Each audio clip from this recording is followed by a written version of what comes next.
So boom, this is a long story and I'm coming out the dome, so bear with me. After World War II and the Holocaust and all that stuff had went down, the Jews was like, you know what, we need to get up out of here, so we finna ride out at dawn.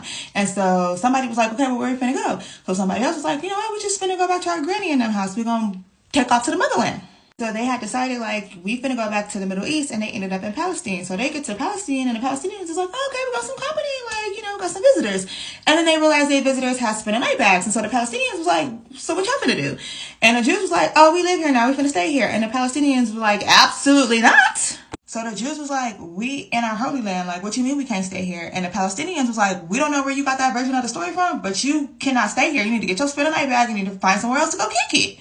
So that's basically how the beef started, because then the Palestinians felt like the Jews had pulled a Christopher Columbus and was just going to come over and take over their land, and the Palestinians wasn't having it. And on site ever since, right? And so the UN had got involved at one point, and they was like, okay, let's come up with a compromise. How about we're going to take this little area right here, we're going to carve it out, we're going to call it Israel, let the Jews have that, right? This happened in like 1947-ish or something like that. And so they was like, we're going to get them that, and then the Palestinians, y'all cool, y'all have y'all little area, and y'all be straight. And the Palestinians wasn't with it. They was like, no, that's not how we're going to do this.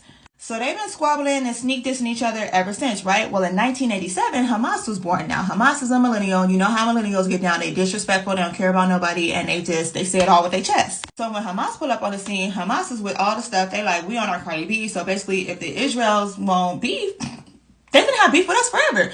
And we not finna let up. We finna put our foot on their neck. We're gonna apply pressure. We not letting up. We're not having it. Like, y'all not gonna run us up out of our land because y'all got run up out of wherever y'all came from. That's not how this works around here. And we don't appreciate y'all trying to play with us like that. So everybody and their mama been trying to get these two sides to get along and just make peace for the longest time. And it would work for a little bit, but then something else would pop off and they'd be like, what, we back at it, we squabbling, we getting it in. So then the whole Gaza situation come up, right? So then with Gaza, what happened was they was beefing over that little territory, right? And so Hamas had took over there, and Hamas was like, okay, you gonna run the play over here. And the people over there in Gaza was rocking with Hamas. So they was like, all right, cool, we finna stay over here. Well, then Israel was like, okay, cool. So since y'all want to be funny, what we're going to do is we're going to cut off all the supplies over there. So basically they barely had water. Food was, right? You couldn't even get no bubble gum over there. They was stopping them from getting textbooks, science books for school, all kind of stuff. And so Hamas had enough, and they was like, okay, cool. Since they want to play like that, like, we finna just bully them because they got us bent. So fast forward to a couple days ago, one of our homies from the hood of Hamas, he write a note. Because, you know, Hamas, they from the old school. They don't use phones. So he dropped a note. He like, do y'all want to run up on the ops? Please check yes or no. Because nobody knew this was going to happen. So I guess Hamas was like, well, shoot, America is over there distracted about who their speaker of the house going to be and what books they allowed to read. And the citizens is looking up on Israel anyway. So this might be a good time for us to just bust this move. And I'm not trying to be funny because this is not a laughing matter, but you know what they say. When you want to hide something from somebody, where do you put it? In a book, exactly. So y'all might want to check some of them books we banned to see if their plans was in there. So Hamas pulled up from the sky, the sewer pipes, Uber Eats, whatever route they could take. They took every route, and they basically attacked Israel from all sides. And Israel wasn't ready at the time. So the prime minister in Israel was like, okay, cool. Well, you want beef? It's up and it's stuck. What's good? I try to keep it cute, try to keep it classy, but y'all want to run this space, so we just finna do this. And it's on and popping. So the Israeli prime minister was like, we at war. Now, America, the UN, and Israel, they've been a clique for a minute, but Big Daddy Biden hopped in the mix, of course, and he like, check this out. We finna let them run their thing, but don't nobody think that this is time for y'all to jump in, because we ain't got time for this right now. It's a lot going on, okay? We out here only paying our military commanders $1. I don't have time for this. So let them catch their face, squabble, do what they gonna do, and everybody else, mind your business, stay on the sidelines and just watch. Now, according to BDB, America is going to stay 10 toes down with Israel, so don't try nothing funny. But I don't know how we're supposed to do that, considering the way America needs keep buckling and stand up for her own self. And then we got that issue over in Yuki and stuff like that. But he said it's going to be okay.